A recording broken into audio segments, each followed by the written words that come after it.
বলছি বাক্যে ওয়াজহারটা কোথায় বসে, বাক্যে ওয়াজহারটা কোথায় বসে।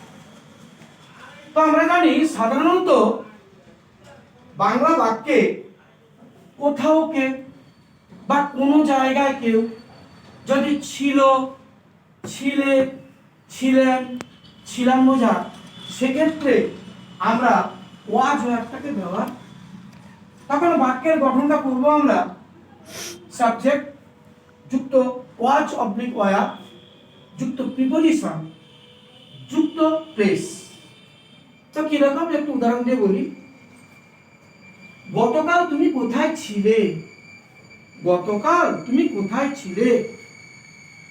Where were you yesterday? Where were you মানে কি, where were you মানে কি তুমি কোথায় ছিলে, তার গতকাল একটা যোগ করলাম। তাহলে where were you yesterday, গতকাল তুমি কোথায় ছিলে। তো তুমি তার উত্তর দিচ্ছ যে গতকাল আমি বাড়িতে ছিলাম, তাহলে I was at home yesterday। তাহলে গতকাল আমি বাড়িতে ছিলাম, I was at home yesterday।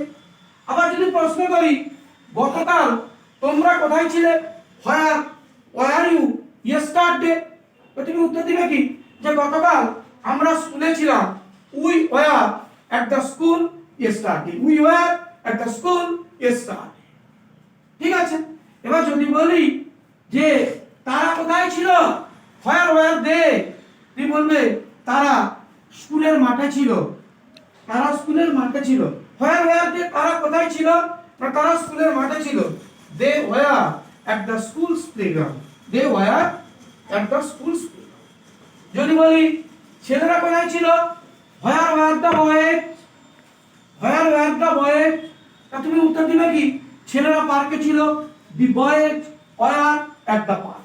এখানে আমরা in the park করতে পারি, the boys were in the park। এখন এখানে এক আর ইনের মধ্যে একটা পার্থক্য আছে। এক বললে কোন জায়গার একটা বিশেষ কোণকে বোঝায়, আর ইন বললে কিন্তু কোন জায়গার মধ্যে অর্থ বোঝায়। বুঝতে পেরেছ?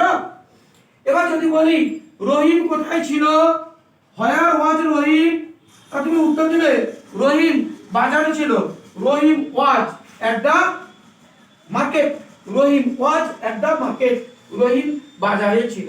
রহিম এবং করিম কোথায় ছিল, where were রহিম and করিম, তা তুমি উত্তর দিবে কি রহিম এবং করিম তাহাদের বাগানে ছিল, রহিম and Karim were in their garden, রহিম এবং করিম তাহাদের বাগানে ছিল। যদি বলি তোমার বাবা কোথায় ছিল, হ্যাঁ where was your father, where was your father, তোমার বাবা কোথায় ছিল, তুমি বলবে যে আমার বাবা অফিসে ছিল, my father was in the office বা at the office। আমি পূর্বেই বলছি যে এর হলে কোন জায়গার কোনকে বোঝায়, ইন বললে কিন্তু মধ্যে বোঝায়। এখানে এত দিলেও হয় আর ইনও দিলেও হয়। ঠিক আছে। এবার যদি বলি তোমার মা কোথায় ছিল, where was your mother, তুই বলবে কি যে আমার মা রান্না করেছিল, my mother was in the kitchen। এবার আসি হু মানে যদি কে হয় তাহলে কে কে ইংলিশ কি, তাহলে হু মানে কে, কে কে ইংলিশ কি বলতে পারবে, কে কে ইংলিশ হু আর, হু আর মানে কে কে, হু আর মানে কে কে। তো এটা দিয়ে আমরা ওয়াজ এর দিয়ে একটু বাক্য শোনাই। যদি বলি তোমার সঙ্গে গতকাল কে ছিল, তোমার সঙ্গে গতকাল কে ছিল, তাহলে কি উত্তর দেব, who was with you yesterday, তোমার সঙ্গে গতকাল কে ছিল, তুমি উত্তর দিলে কি আমার সঙ্গে রহিম আমার সঙ্গে ছিল। তাহলে রহিম was with me yesterday, রহিম গতকাল আমার সঙ্গে ছিল। যদি বলি তোমার সঙ্গে কে কে ছিল, তাহলে who all were you with you, তা তুমি উত্তর দিবে কি আমার সঙ্গে আমার ভাই ও বোন ছিল, তাহলে my brother and sister were with me।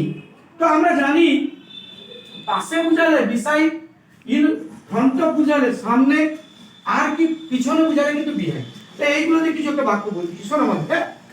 ধরো তোমার পাশে কে ছিল, who was beside you, তুমি বলবে কি আমার পাশে রিয়া আমার পাশে ছিল, তাহলে Riya was beside me, Riya was beside me, Riya আমার পাশে ছিল। যদি বলি লোকটির পাশে কে ছিল, তাহলে who was beside the man, কি বলবে যে লোকটির পাশে অমল ছিল, তাহলে Amal was beside the man. ঠিক আছে, এবার যদি বলি তোমার সামনে কে ছিল, who was in front of you, কি বলবে কি যে আমার সামনে জয়শ্রী ছিল, তাহলে Jayashree was in front of me, আমার সামনে জয়শ্রী ছিল, তাহলে Jayashree was in front of me. যদি বলি তোমার পেছনে কে ছিল, হু ওয়াজ বিহাইন্ড ইউ, কি বলবে কি যে আমার পেছনে সীতমা ছিল, তাহলে সীতমা ওয়াজ বিহাইন্ড মি, সীতমা ওয়াজ কি বিহাইন্ড মি। তাহলে হু মানে কে আর হু অল মানে কিন্তু কে। একটা কথা বলি তোমাদেরকে যে সাধারণত বাংলা বাক্যে কোথাও কেউ বা কোনো জায়গায় কেউ যদি ছিল ছিলে ছিলেন ছিলাম বোঝা, সেক্ষেত্রে আমরা কিন্তু ওয়াজ আর ব্যবহার করতেছি। কিন্তু যদি বলি যে সাধারণত বাংলা বাক্যে কোথাও কেউ বা কোনো জায়গায় কেউ যদি ধরিয়া ছিল ছিলেন ছিলাম বোঝা, সেক্ষেত্রে কিন্তু আমরা ওয়াজ আর ব্যবহার করব না, সেক্ষেত্রে আমরা কি ব্যবহার করব, হ্যাড বিন। সেক্ষেত্রে আমরা কি ব্যবহার করব, হ্যাড বিন। তো একটু উদাহরণ দিয়ে বুঝাই কি রকম, যে তুমি কোথায় ছিলে, ওয়্যার ওয়্যার ইউ। আবার ওই বাক্যটাকে আমি ধরিয়া অর্থ দিয়ে বলবো, দেখো এতক্ষণ ধরে তুমি কোথায় ছিলে, তখন তুমি বলতেছো কিন্তু where had you been for a long time, where had you been for a long time. এবার যদি ঘুরে বলি কি যে এতক্ষণ ধরে তুমি কোথায় ছিলে, তা তুমি তখন উত্তর দিবে কি, এতক্ষণ ধরে আমি স্কুলে ছিলাম, I had been at the school for a long time. তা কতক্ষণ ধরে তুমি স্কুলে ছিলে, যদি ঘুরে বলি how long had you been at the school, তা তুমি তখন উত্তর দিবে কি, হ্যাঁ আমি 2 ঘন্টা ধরে স্কুলে ছিলাম, I had been at the school for 2 hours. বুঝতে পেরেছো? তাই যদি বলি এতক্ষণ ধরে তারা কোথায় ছিল, এতক্ষণ ধরে তারা কোথায় ছিল, where had they been for a long time, তুমি উত্তর দিবে কি, এতক্ষণ ধরে তারা পার্কে ছিল, তাহলে they had been at the park for a long time. তো কতক্ষণ ধরে তারা পার্কে ছিল, how long had they been at the park, তুমি উত্তর দিবে কি, তারা প্রায় 2 ঘন্টা ধরে পার্কে ছিল। এই প্রায় কথাটা অ্যাবাউট লাগেনি, তাহলে তারা প্রায় 2 ঘন্টা ধরে পার্কে ছিল, তাহলে they had been at the park for about তারা পার্কে প্রায় 2 ঘন্টা ধরে ছিল, they had been at the park for about 2 hours। বুঝতে পেরেছো?